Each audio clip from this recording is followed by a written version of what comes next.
Derby, make sure you've got a good vantage point, because this, I can assure you, will be spectacular.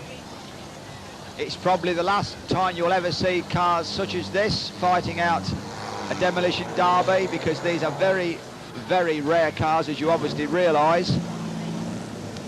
And this could well be a long-running race. We wave the green flag to start the race. After one lap of the track, the green flag is waved again and the destruction derby will begin. Drivers may then go in any direction around the track, but they're not supposed to go on the infield. And the object basically is to finish off all the other drivers. There are two trophies, one for the most destructive driver and one for the last car running, who is declared the overall winner. Any car that remains stationary for more than 10 seconds will be disqualified by the steward of the meeting. Any car that, although moving, is not taking an active part in the event will also be disqualified and put out of the meeting by the steward. And this is a final call for the last remaining bomber cars in the pits. Please make your way onto track as soon as possible. Now, the exponents of the demolition derby are 264 Ken Gibbs, number 6 Mark Holsworth in what's left of his hearse is also very good in these events. Likewise 332 Mick Cotton as well, and 71 Rob Metzner, who would be a very fitting winner of this event, being as it was Rob's idea to organise this. So keep your eyes on the action. You need literally eyes in the back of your head to see all the action that's going to unfold in the next 10 minutes or so, because these cars are really going to get stuck in.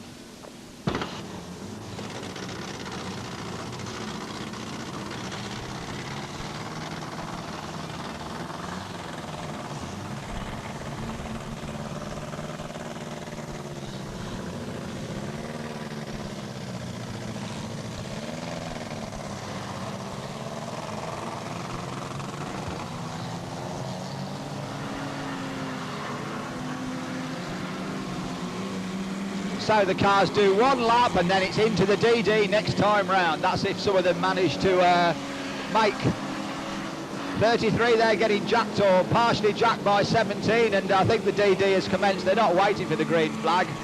200's already in reverse on the right rear side. That's 204, sorry. So the DD has commenced, so let's see what unfolds over the next 5 minutes. 78 trying to attack a hearse. Oh, and Ken Gibbs has absolutely buried 33 in the Armco on the West Bend. 013 under attack from 264 Cheyenne Knowles. And the McCormick brothers both getting stuck in as well.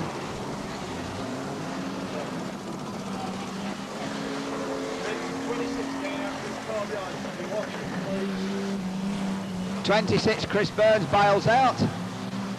At the moment, not a lot happening. 196, the Dangerous Brothers, trying to give Mark Holsworth Hurst a head on, but that doesn't really have much effect.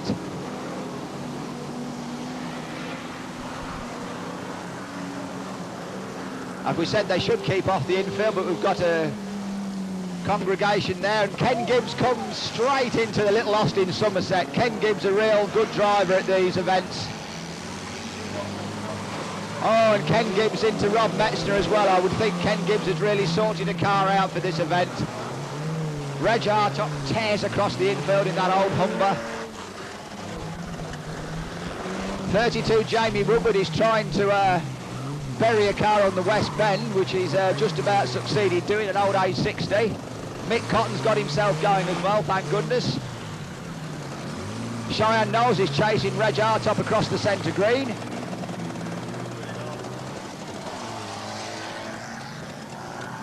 We're not really down to the serious stuff. They're just finding it, feeling each other out at the moment. We've got the two hearses having a little battle with each other.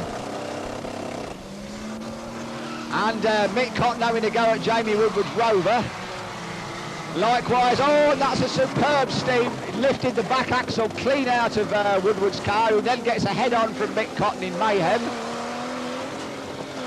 That was a Rover once upon a time, with the back axle I think's clean out. And Dave, oh, superb stuff. And again from Ken Gibbs.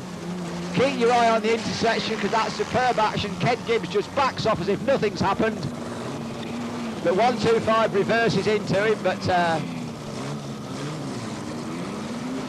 so these old cars really get stuck in. Just look at 32's Rover and it's still going, but Mick Cotton's going to try and finish that off, which he does. Cheer for your favourite driver, that's the idea. We must have supporters of Ken Gibbs out there. Reg Hartop's cops a hard one from Bill Astle. And Mark Holsworth setting about Cheyenne Knowles on the far side. Number 90, Bob Baker, he's looking for some pride. It could be Ken Gibbs, no. Reg Hartop's little Humber's lost its rear end completely, it's now square. 264's got going again then. Keep an eye on that hearse because 77's got designs. We've got trouble on the west bend with 90 involved and Reg Hartop, and who's Mark Holsworth coming for? Keep your eyes on that because it's going to be straight into Reg Hartop, which it is. Jamie Woodward's Rover is somehow still going. Don't ask me how, because that's been jacked beyond recognition. Mick Cotton's having a go at the hearse, and the two hearse come together as well. So all the action on the west bend. 77's A60 going straight into the back of the hearse, and that's just about demolished that. And Mick Cotton's got a good strong car as well, and 78 Carl Williams keeping well out of trouble at the moment, it would appear.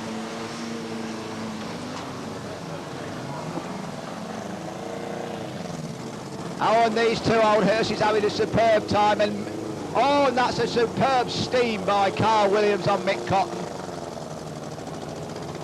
But Ken Gibbs is still going, Mark Holsworth and 77 and 78. Colin Wheatley's having a battle on the infield with Mark Sutcliffe. Now what's Bill Astle going to do? He's looking for prey now. Mark Holsworth has another go.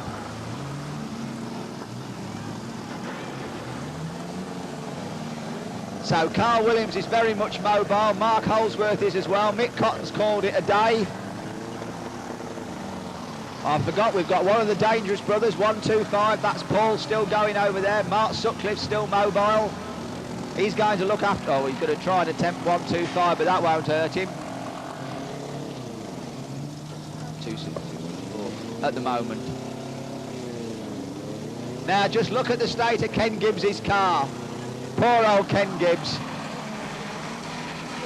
That was once someone's loving pride and joy.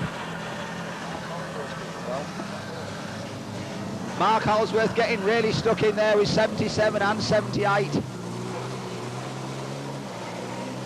We're down to about the last half dozen. Ken Gibbs very much mobile though.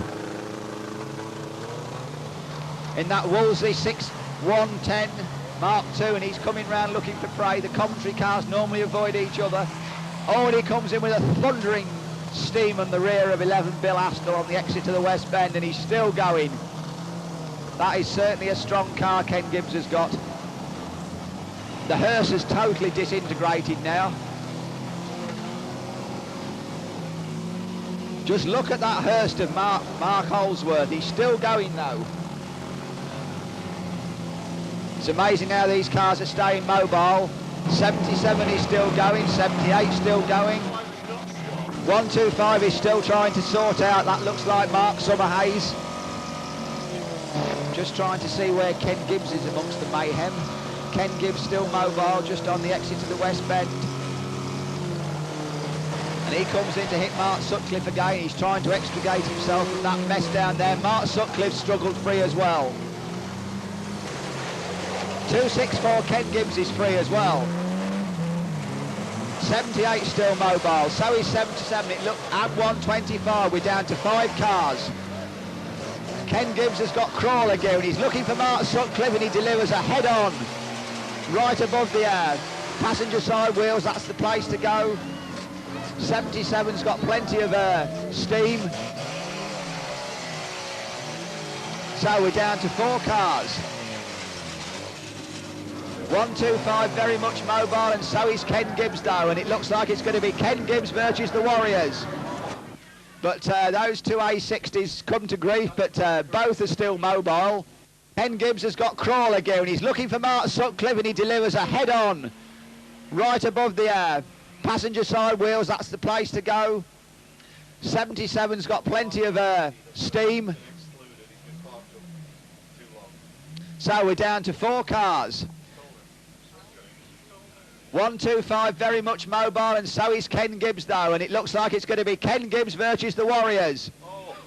But those two A60s come to grief, but both are still mobile. So we've got the A60 Fintail of Carl Williams and 264s, Wolsey 6110. And the Vanden Plas Princess of 125. That's Paul McCormick, so it's down to these 3 it would appear. 78's bailed out.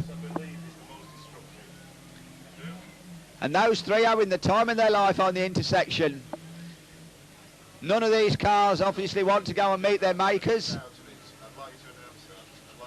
And number 90 has been disqualified from the event by the steward of the meeting. He has been parked, he's been out of the action for too long and has been taken out, so it's just 264, 77 and 125. 125's got definite steering problems. In fact, he's got, I don't think, any more than Crawler gear. He's obviously brewing up nicely. So it looks like 77 is the strongest, but Ken Gibbs is still there. 1-2, it's amazing how 125 is going though, but he's still mobile and doing his best, and Ken Gibbs coming on to deliver the coup de grace. No. 125 still moving. Now it's 77 into back of 264. That's a good hit there by Phil Rogers, and it would appear to be between Phil Rogers and Ken Gibbs. So Ken Gibbs reverses into 77, doesn't really contact though. Okay, we're going to exclude 125. And 125 has now been excluded by the steward, so it's down to 264 and a 77. And both those cars appear to be quite strong. 277 reverses in, but that won't hurt Ken Gibbs at all. 77 looks as he may have problems as well now. No, he's selected reverse gear again.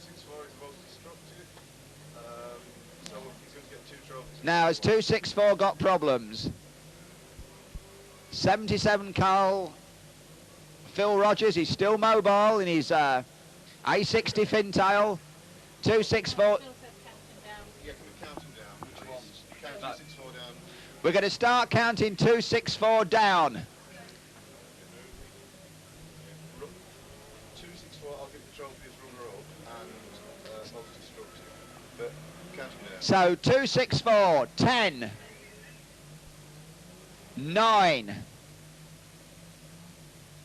8, 7. Get the crowd to count. Count the drivers down. 7, 6, 5, 4. We are counting 264 down. That's 3, 2, 1. So 77.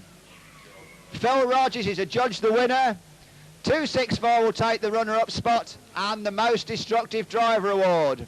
So what a way to end the meeting then. 77 is the winner, 264 the runner-up, and 264 also claims the most destructive award. If you are coming on the track to take photographs, please be careful. And that's a great way to